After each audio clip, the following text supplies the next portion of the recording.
مدنی مذاکرہ ہے شریعت کا خزینہ، اخلاق کا تہذیب کا طریقت کا خزینہ۔ مدنی مذاکرہ ہے، مدنی مذاکرہ، مدنی مذاکرہ ہے، مدنی مذاکرہ۔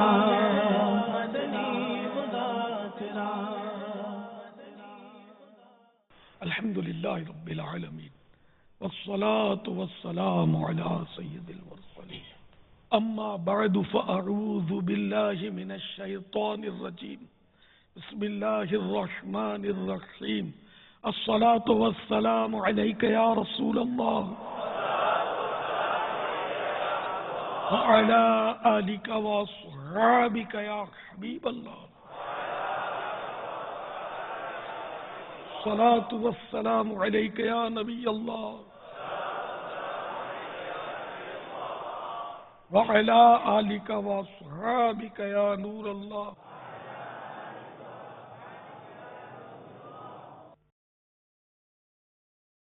رسالہ ضیاء درود و سلام صفحہ نمبر 8 پر فرمان مصطفیٰ صلی اللہ تعالی علیہ وآلہ وسلم، جسے یہ پسند ہو کہ اللہ تعالیٰ کی بارگاہ میں پیش ہوتے وقت اللہ عز و جل اس سے راضی ہو، اسے چاہیے کہ مجھ پر کثرت سے درود شریف پڑھے۔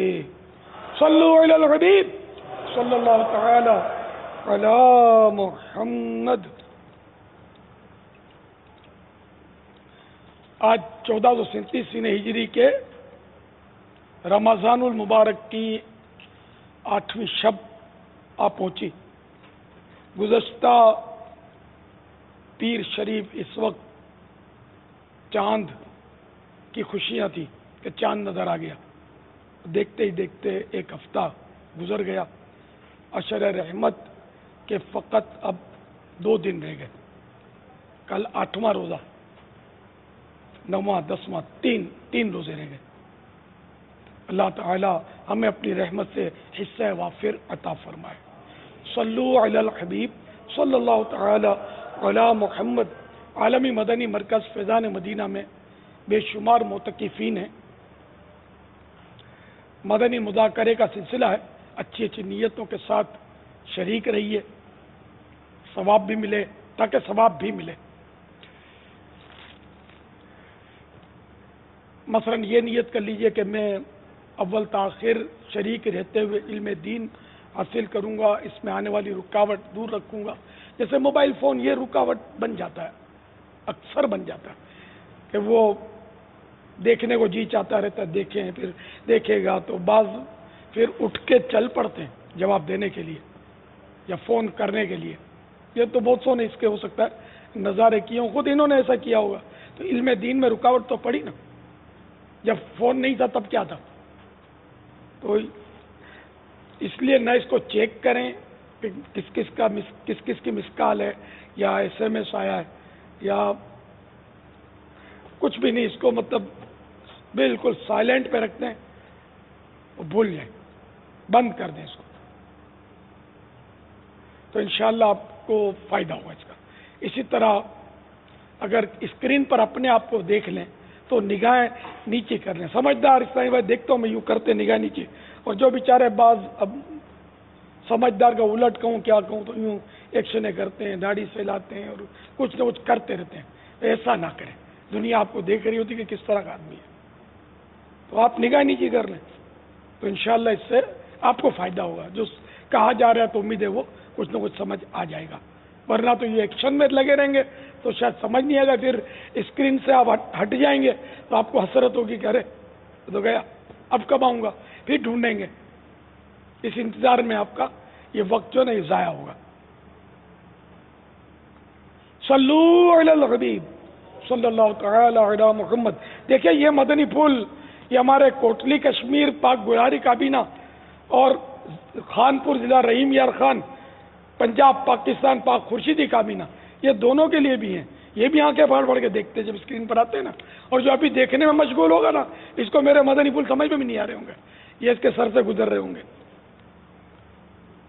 تو آپ کو بھی اگر یہ پاک گلہاری کابینہ، پاک خورشیدی کابینہ جو OB1 کے ذریعے، وہ بھی اسکرین پر خود کو دیکھ کر منہ نیچا کر لیں.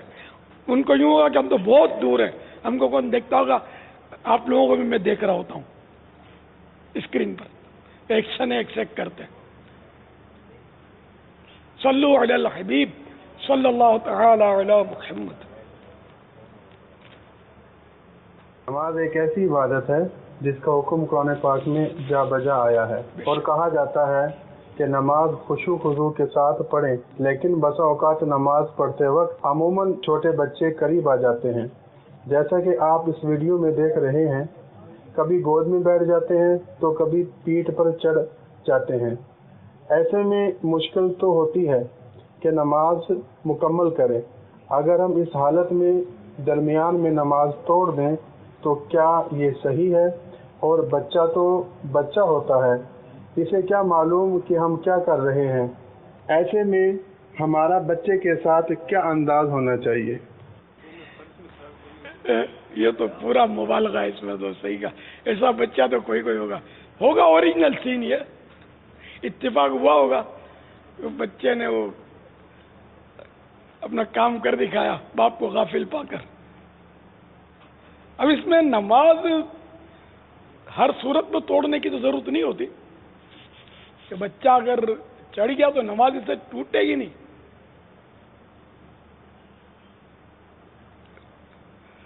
پیارے آقا صلی اللہ تعالی علیہ وآلہ وسلم کا بھی اس طرح کہا کہ حسنین کریمین. بہرحال اس سے نماز ٹوٹے گی نہیں، وہ نماز اس سے نہیں ٹوٹے گی، مگر یہ کہ اگر اس میں کوئی عمل کثیر کر بیٹھے گا نا، جس کو دیکھ کر لوگ سمجھیں کہ یہ نماز میں نہیں ہے، نماز کا پڑھنے والا اگر کوئی عمل کثیر کرے گا تو نماز ٹوٹے گی. سوال بہرحال یہ کہ خاصا دلچسپ تھا. مفتی صاحب آ جائیں تو ان کو بھی دکھا کر ان سے رہنمائی لیں گے کہ اس صورت میں کیا کرے. اب اس کو باپ ہے نا، ڈر نہیں لگ رہا تھا کہ یہ رکوع میں جائے گا، سجدے میں جائے گا، اس کھوپڑی کے بل یہ بچہ جو ہے اس کا پچھاڑ کھائے گا. ایسی صورت میں کیا کرے، نماز توڑے نہیں توڑے کہ بچے کی جان خطرے میں ہو. تو مفتی صاحب انشاءاللہ آئیں گے تو ان سے رہنمائی لیں گے انشاءاللہ. صلو علی الحبیب صلی اللہ تعالی علی محمد. السلام علیکم ورحمۃ اللہ وبرکاتہ. وعلیکم السلام ورحمۃ اللہ وبرکاتہ. کیا اذان کے بعد درود پاک پڑھنا سنت ہے؟ اس کو لفظ سنت نہ کہا جائے، حدیث سے ثابت ہے کہ حدیث پاک میں یہ ایک حدیث شریف ہے،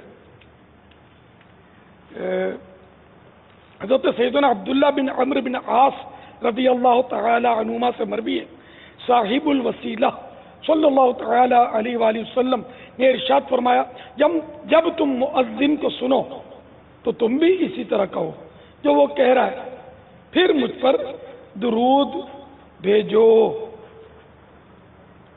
صلو علی الحبیب صلی اللہ تعالی علی محمد. تو یہ سنت سے ثابت ہے یا حکم حدیث ہے، اس پر عمل کرتے ہیں کہ درود شریف پڑھے اذان کے بعد.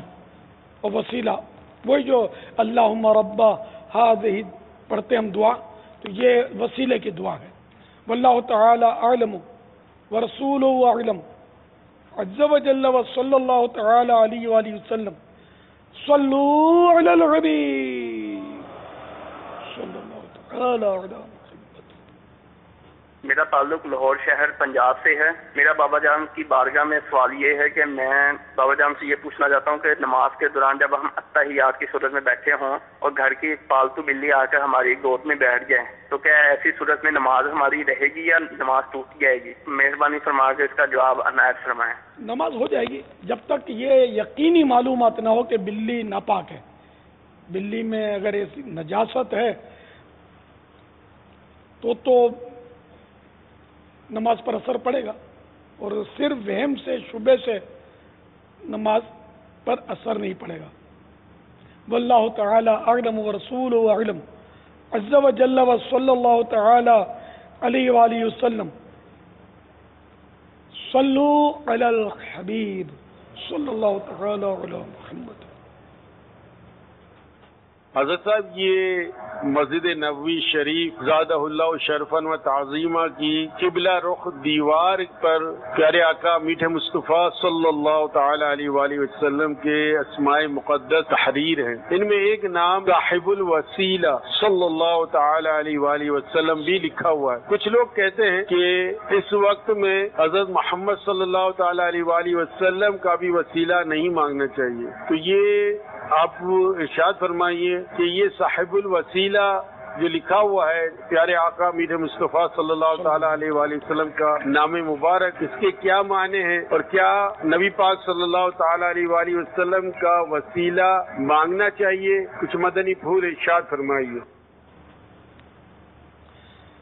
بے شک میرے آقا مدنی مصطفیٰ صلی اللہ تعالی علیہ وآلہ وسلم صاحب الوسیلہ ہیں۔ صاحب الوسیلہ کا معنی ہے وسیلے والا، مقام وسیلہ کا مالک۔ وسیلہ جنت میں سب سے بلند و بالا مقام ہے جو صرف حضور انور صلی اللہ تعالی علیہ وآلہ وسلم کے لیے ہے، باقی سب کے لیے اس کے نیچے کے مقامات ہیں، حتیٰ کہ فردوس یعنی جنت الفردوس والے جنتی بھی اس کے نیچے ہوں گے وسیلہ کے۔ اور وسیلے کے لغوی معنی ہے سبب اور توسل، اور بھی لغت میں اس کے معنی ہے قرب، محبت، حاجت، جنت کا خاص مقام، اور اصطلاح میں کسی چیز کے ذریعے کو وسیلہ کہتے ہیں، ذریعہ وسیلہ۔ اور سرکار صلی اللہ تعالی علیہ وآلہ وسلم کے وسیلے سے دعا مانگنا، صحابہ کے، نبیوں کے، ولیوں کے وسیلے سے دعا مانگنا، نیک اعمال کا وسیلہ دینا بالکل جائز ہے، اور اس پر کئی حدیث ہے، بلکہ قرآن کریم میں بھی ہے وَابْتَغُوا إِلَيْهِ الْوَسِيلَةَ، اللہ کی طرف وسیلہ تلاش کرو۔ واللہ تعالی اعلم ورسولہ اعلم عز وجل وصلی اللہ تعالی علیہ وآلہ وسلم صلو علی الحبیب صلی اللہ تعالی علی محمد۔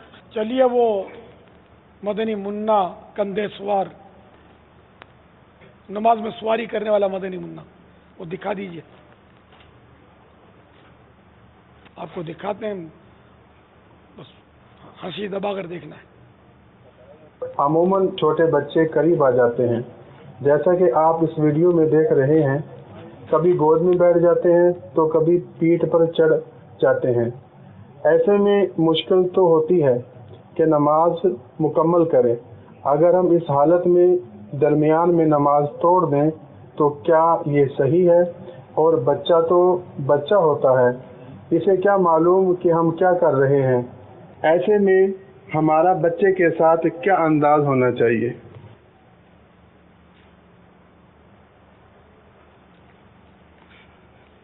اس کو ڈر نہیں لگتا ہوگا کہ بچہ سر کے بل آئے گا نیچے؟ اب یاد تو کوئی یہ ٹیکنیک ہے، یا اس کو تجربہ ہوگا کہ میرا بچہ جو ہے مضبوط پکڑ کے رکھتا ہے، لیکن خشوع و خضوع تو خیر نہیں آتا، اس طرح ہونے سے نہیں آ سکتا، لیکن نماز تو نہیں ٹوٹے گی۔ ہاں، جب تک کوئی ایمرجنسی نہ ہو، بچے کی جان کا خطرہ ہو یا زخمی ہو جانے کا خطرہ ہو تو نماز توڑ سکے گا، ورنہ نہیں۔ واللہ تعالی اعلم ورسولہ اعلم عز وجل وصلی اللہ تعالی علیہ وآلہ وسلم صلو علی الحبیب صلی اللہ تعالی علی محمد۔ میں وادی کاغان کے شہر پارس سے بات کر رہا ہوں۔ میرا یہ سوال ہے کہ مجھے کوئی ایسا بہترین نسخہ بتائیں جس سے میرا دماغ ہر وقت ٹھنڈا رہے اور زبان نرم رہے اور میں تر و تازگی میں رہا۔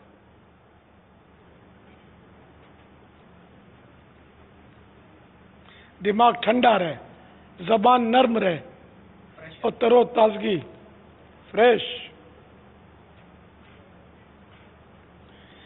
یہ تینوں تحفے جو ہے نا، یہ تینوں اوصاف یہ بعض اوقات بڑھاپے میں آ جاتے ہیں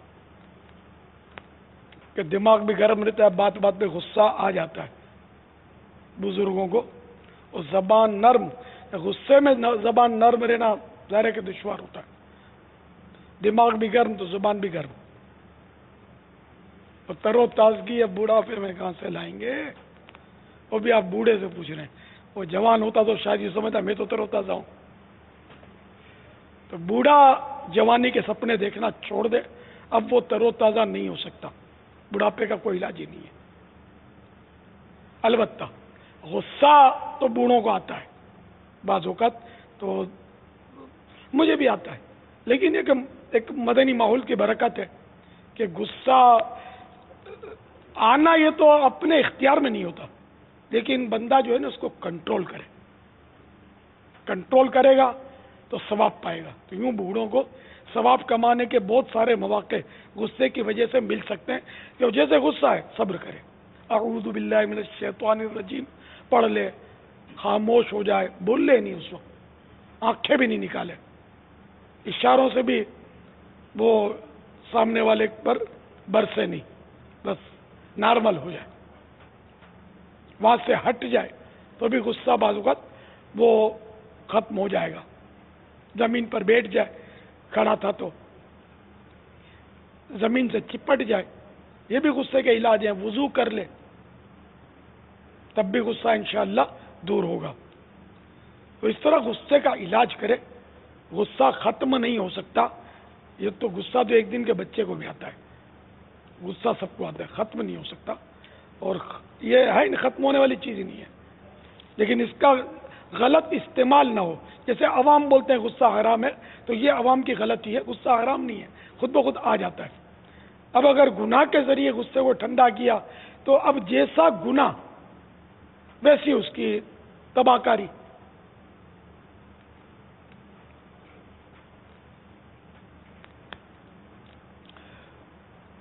تو اب یہ کہ غصے کو کم کرنے کے لیے، اس کا علاج کرنے کے لیے مدنی پھول پیش کرتا ہوں۔ یہ غصے کا علاج صفحہ نمبر 30 مکتبۃ المدینہ کا یہ رسالہ ہے، 4 یار کی نسبت سے غصے کی عادت نکالنے کے 4 اورات۔ جس کو غصہ گناہ کرواتا ہو، یعنی کہ غصے میں گالی نکل جاتی ہے، ہاتھ اٹھا لیتا ہے تو گناہ کر بیٹھتا ہے، تو جس کو غصہ گناہ کرواتا ہو اسے چاہیے کہ ہر نماز کے بعد بسم اللہ الرحمن الرحیم 21 بار 21 بار پڑھ کر اپنے اوپر دم کرے۔ کھانا کھاتے وقت 3 بار بسم اللہ الرحمن الرحیم پڑھ کر کھانے اور پانی پر دم کر لے۔ نمبر 2، چلتے پھرتے کبھی کبھی یا اللہ ہو، یا رحمان ہو، یا رحیم ہو کہہ لیا کرے۔ نمبر 3، چلتے پھرتے یا ارحم الراحمین پڑھتا رہے۔ نمبر 4، پارہ 4 آل عمران کی 134ویں آیت کا یہ حصہ روزانہ 7 بار پڑھتا رہے۔ وَالْكَاظِمِينَ الْغَيْظَ وَالْعَافِينَ عَنِ النَّاسِ وَاللَّهُ يُحِبُّ الْمُحْسِنِينَ واللہ تعالی اعلم ورسولہ اعلم عز وجل وصلی اللہ تعالی علیہ وآلہ وسلم صلو علی الحبیب صلی اللہ تعالی علی محمد۔ میں جامعۃ المدینہ مظفر آباد کشمیر سے بات کر رہا ہوں۔ میرا نام عبد الوحید اتاری ہے۔ آپ سے میرا یہ سوال ہے کہ سردی اور گرمی میں تلاوت قرآن پاک کا افضل وقت عبادت کرنے کا کون سا ہے؟ پڑھنے کا یا ختم کرنے کا؟ ختم کی تو ہے روایت ہے کہ جب راتیں بڑی ہوں تو رات مغرب کے بعد ختم کر لے تو ساری رات فرشتے اس کے لیے دعا کرتے ہیں، اور جب دن بڑا ہو، گرمیوں میں دن بڑے ہوتے ہیں تو گرمیوں میں دن کو ختم کرے، فجر کے بعد جیسے کیا ختم، تو اب یہ کہ غروب آفتاب تک فرشتے اس کے لیے مغفرت کی دعا کریں گے، اور سردیوں میں رات کو ختم کرے، غروب آفتاب کے بعد تو اس کو وہ صبح تک فرشتے اس کے لیے مغفرت کی دعا کریں گے۔ نماز کے علاوہ تلاوت قرآن کریم رات میں افضل ہے، اور رات کا دوسرا حصہ پہلے حصے سے افضل ہے۔ نیز نماز مغرب و عشاء کے درمیان بھی تلاوت قرآن پسندیدہ ہے، جبکہ دن کی تلاوت کا افضل وقت نماز فجر کے بعد ہے، مگر طلوع آفتاب سے لے کر جو 20 منٹ کا وقفہ ہوتا ہے اس میں بہتر یہ ہے کہ ذکر و اذکار کریں تلاوت کے بجائے۔ یہ لکھا نہیں ہے اس میں۔ ہاں، فجر کے بعد تو عام طور پر ہمارے تو فجر لیٹ ہوتی ہے نا، تو سورج طلوع ہو جاتا ہے، طلوع ہو جائے سورج تو اب تلاوت کے بجائے ذکر و اذکار افضل ہے، بہتر ہے، اور اگر تلاوت کی تب بھی گناہ گار نہیں ہے۔ واللہ تعالی اعلم ورسولہ اعلم عز وجل وصلی اللہ تعالی علیہ وآلہ وسلم صلو علی الحبیب صلی اللہ تعالی علی محمد۔ میرا سوال میرے اہل سنت سے یہ ہے کہ بہت زیادہ لوگ یہ کہتے ہیں کہ شریعت ایک قطرہ ہے اور طریقت جو ہے وہ دریا ہے، اس کے بارے میں حضرت صاحب وضاحت فرمائیں کہ آیا کہ اس کا قرآن اور حدیث کی روشنی میں اس کا جواب۔ شریعت اور طریقت الگ الگ ہوتے تو قطرہ اور دریا ہوتا نا، شریعت طریقت ایک ہی ہے، اور اس کی تفصیلات فی الحال تو یاد نہیں آ رہی مجھے، ویسے دونوں الگ الگ نہیں ہیں۔ یہ جاہل صوفی جو ہوتے ہیں نا، یہ بولتے ہیں یار یہ مولویوں سے تو ہماری جنگ ہے، یہ شریعت والے ہیں، ہم لوگ طریقت والے ہیں، تم شیطنت والے ہو۔ جو مولوی ہوتا ہے نا عالم دین، وہ شریعت والا بھی ہوتا ہے، طریقت والا بھی ہوتا ہے۔ بہار شریعت جلد اول حصہ بھی اول صفحہ نمبر 265 265 عقیدہ نمبر 2۔ طریقت منافی شریعت نہیں، یعنی شریعت کا الٹ نہیں ہے، طریقت جو ہے شریعت سے ہٹ کر نہیں ہے، وہ یعنی طریقت شریعت ہی کا باطنی یعنی اندرونی حصہ ہے، چھپا ہوا حصہ ہے۔ بعض جاہل متصوف جو یہ کہہ دیا کرتے ہیں کہ طریقت اور ہے شریعت اور، محض گمراہی ہے، یعنی صرف گمراہی ہے، اور اس زوم باطل کے باعث اس غلط سوچ کی وجہ سے اپنے آپ کو شریعت سے آزاد سمجھنا صریح کفر و الحاد، یعنی پھر کھلا کفر۔ اگر کوئی یہ سمجھے کہ میں طریقت والا ہوں اور شریعت سے تو میرا کوئی تعلق ہی نہیں ہے، میں آزاد ہوں، تو اب وہ کافر ہو جائے گا، اسلام سے نکل جائے گا۔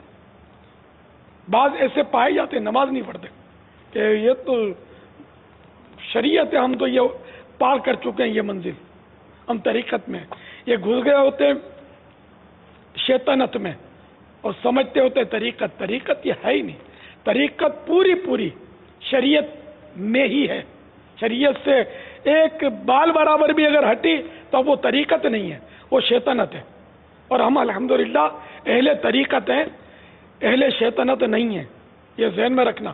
کسی وہ لمبی لٹوں والے یعنی زلفیں لمبی ہوتی ہیں اور رنگ برنگے لباس ہوتے ہیں اور وہ جھٹکے مارتے ہیں، فضا میں گھرتے ہیں اور ڈی کرتے ہیں، اور پھر بولتے ہیں کہ لگے دم تے مٹے غم، دنیا کماوے کھاوے ہم۔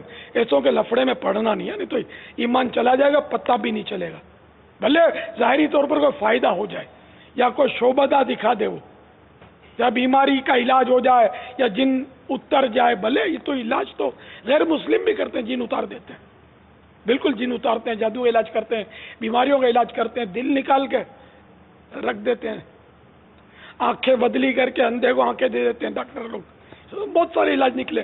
تو اب یہ ڈاکٹر کو یہ مطلب اس کی وجہ سے کوئی ان کو وہ کوئی امام تھوڑی بنا لیں گے اپنا، تو غیر مسلم بھی کر رہے ہیں۔ تو یہ بھی جو جن اترنا، جادو یا علاج یا عملیات، یہ ایک طریقہ علاج ہے، اس کو مطلب کو شرعی طور پر ہم صاحب فضیلت سمجھے اس شخص کو، اس کی گنجائش صرف اسی صورت میں کہ اس کا پورا ظاہر جو وہ عین شریعت کے مطابق ہو، ورنہ اگر وہ شریعت کے مطابق نہیں ہے، بے نمازی ہے، یا گالیاں بکتا ہے، یا داڑھی منڈا ہے، ایک مٹھی سے چھوٹی داڑھی رکھتا ہے، بے پردہ عورتوں سے آزادانہ ملتا ہے جیسے کہ کرتے ہیں، تو یہ تو شریعت کا پابند نہیں ہے نا. اس نے اگر کوئی علاج کر بھی دیا تو ٹھیک ہے، ڈاکٹر بھی کر دیتا ہے علاج، کوئی مسئلہ نہیں ہے. سر میں سارا دن آپ کے درد تھا، مغرب کے بعد کھانا کھایا تب بھی درد تھا، کھانا کھا کے ایک ٹیبلٹ لے لی پین کلر اور آپ کا درد رفو چکر ہو گیا، کیا خیال ہے؟ پیر بنا لو پین کلر گولی نے آپ کا سر میں درد دور کر دیا. تو اللہ نے اثر رکھا ہے اس میں تو دور کر دیا. تو یہ علاج کی وجہ سے بعض لوگ متاثر ہو جاتے ہیں کہ صاحب وہ بڑا پہنچا ہوا ہے. شریعت بھلے وہ اس علاج آپ کے نزلے کا بھی نہیں کر سکا، لیکن شریعت کا پابند ہے تو وہی محترم ہے، وہی قابل احترام ہے. ان اکرمکم عند اللہ اتقاکم، بے شک تم میں وہی مکرم ہے، تم میں وہی مکرم ہے جو زیادہ تقوی والا ہے. اللہ کے نزدیک زیادہ عزت والا وہی ہے جو زیادہ تقوی والا ہے، جو تم میں زیادہ تقوی والا ہے.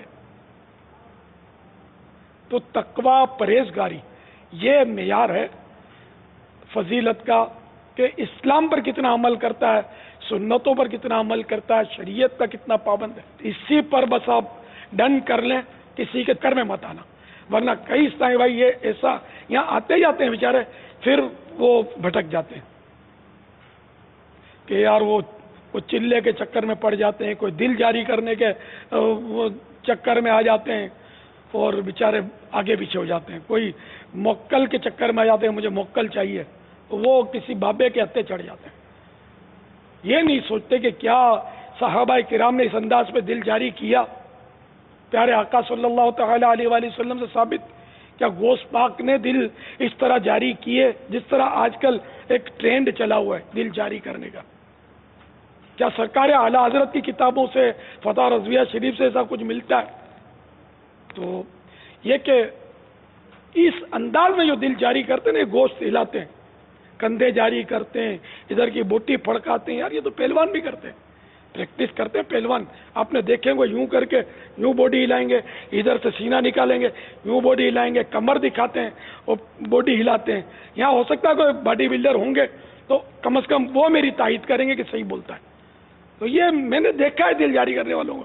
ایک کو دیکھا اس کا دل جاری تھا، یقین مانے اس کا دل، خدا بہتر جانے، وہ کندھا جاری تھا، اس کا کندھا ہل رہا تھا،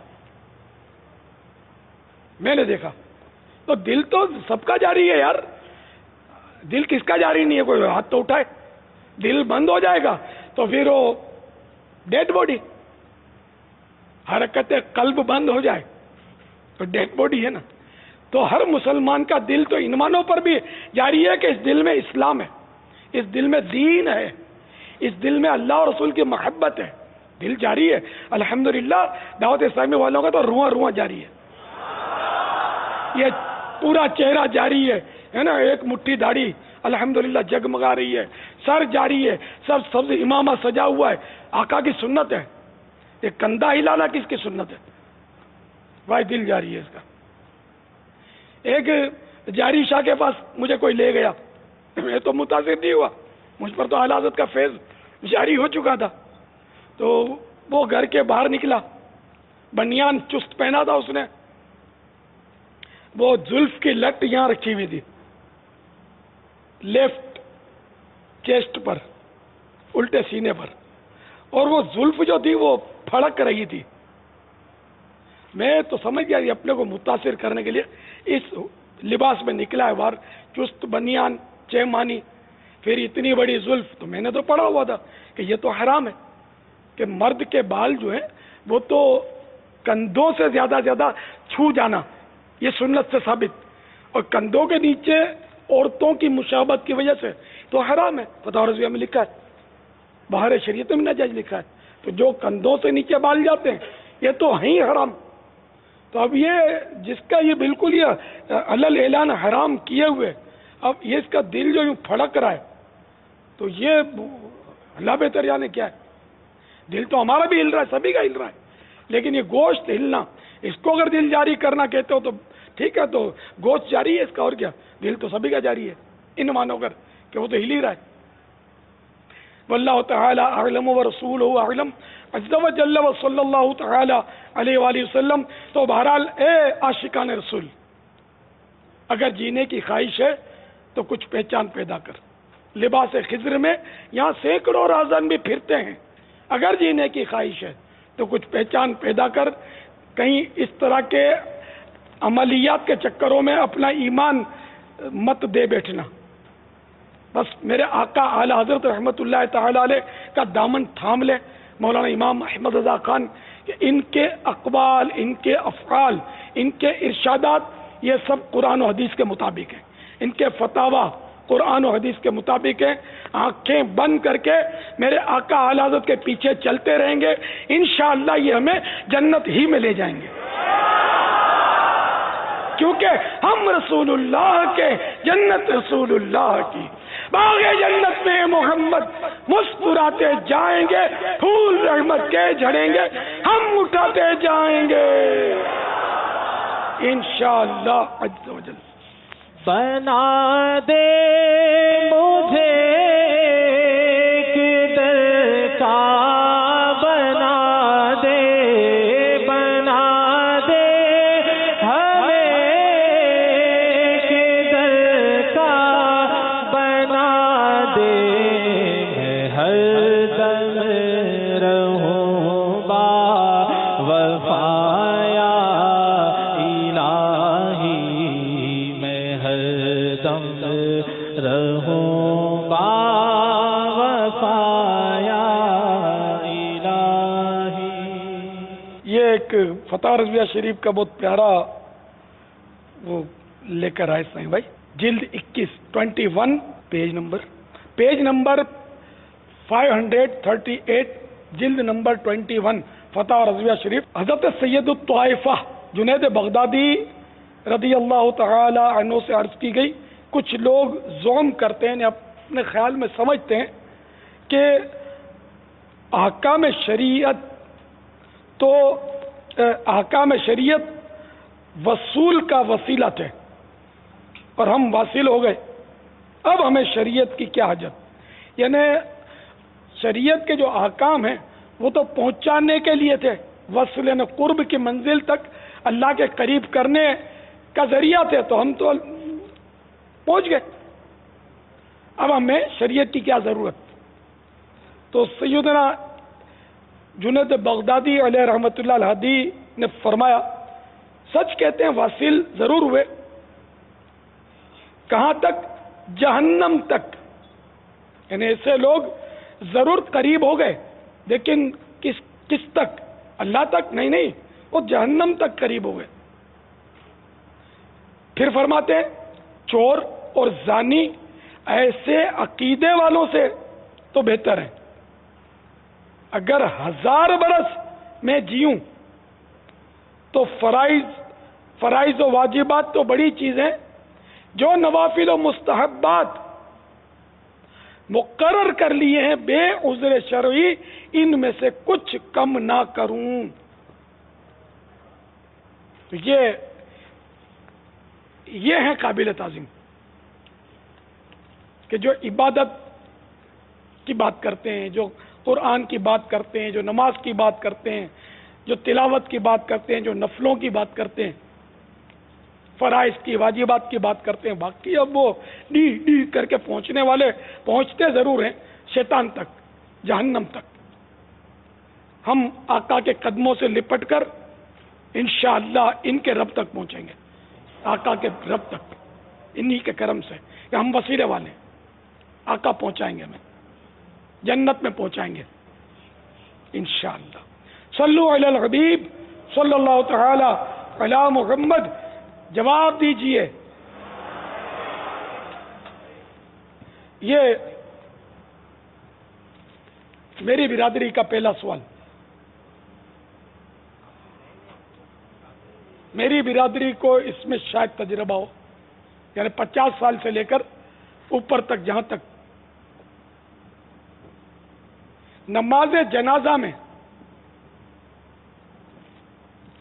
پہلی صف افضل ہے، دوسری صف افضل ہے، تیسری صف افضل ہے، کون سی صف افضل ہے نماز جنازہ میں؟ سبحان اللہ.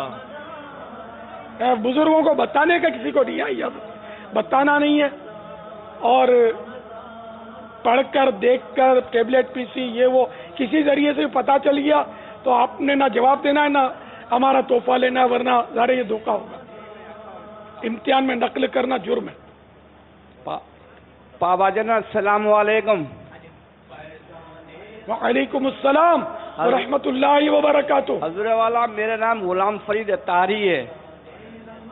عمر کتنی ہے؟ 30 دن کے اعتکاف کے لیے آیا ہوں. یہ 30 دن بولنا چھوڑ دیں، 30 کا پھر 3 کا بازو کا ایک مہینے کے اعتکاف کے لیے، پورے ماہ رمضان کے اعتکاف کے لیے.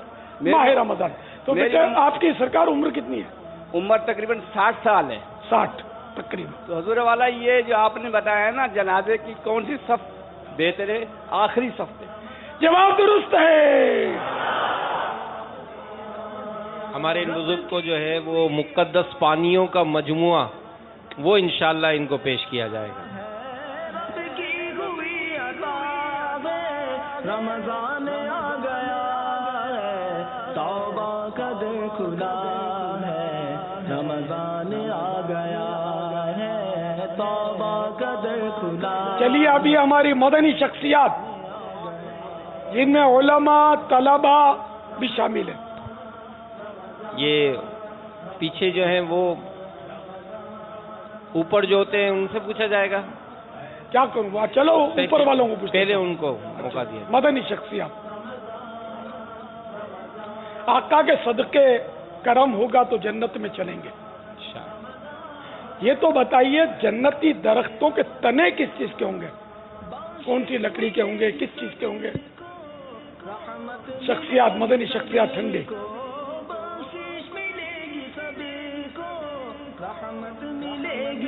چلو بھائی ادھر اگر علماء طلباء کرام عاشقان رسول کے کسی بھی مدرسے سے تعلق رکھتے ہو. السلام علیکم ورحمۃ اللہ وبرکاتہ. وعلیکم السلام ورحمۃ اللہ وبرکاتہ. عارف حسین اتاری خانپور، جامعۃ المدینہ خانپور. یہ ساگوان کے ہوں گے پتے. سوال سمجھنا بھی ایک فن ہے، یہ بیچارے سوال ہی نہیں سمجھے. بابا سوال دوبارہ ہو جائے کیونکہ یہ بھی کچھ اور پتے ہی بتا رہے ہیں. پتہ ہی نہ ہوگا تنے کے معنی کیا، یہ بھی تو نہیں پتے بتا رہے بھی. ہاں یہ معنی نہیں سمجھیں گے.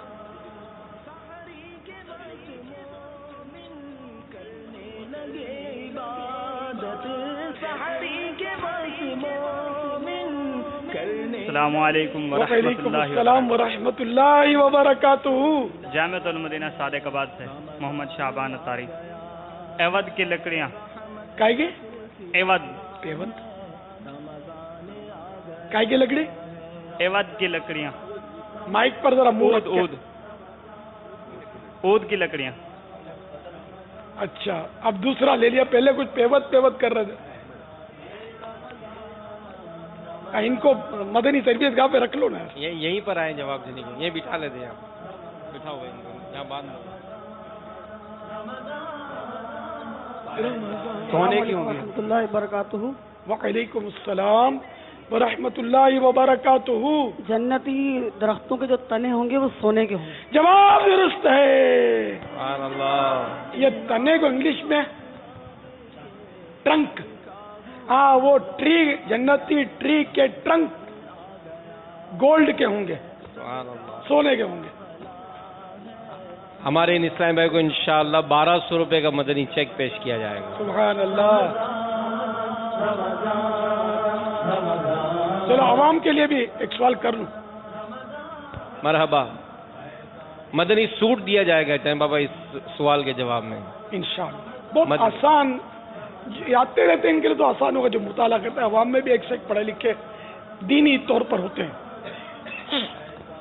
قیامت کس سرزمین پر قائم ہوگی؟ اس ملک کا نام کیا ہے؟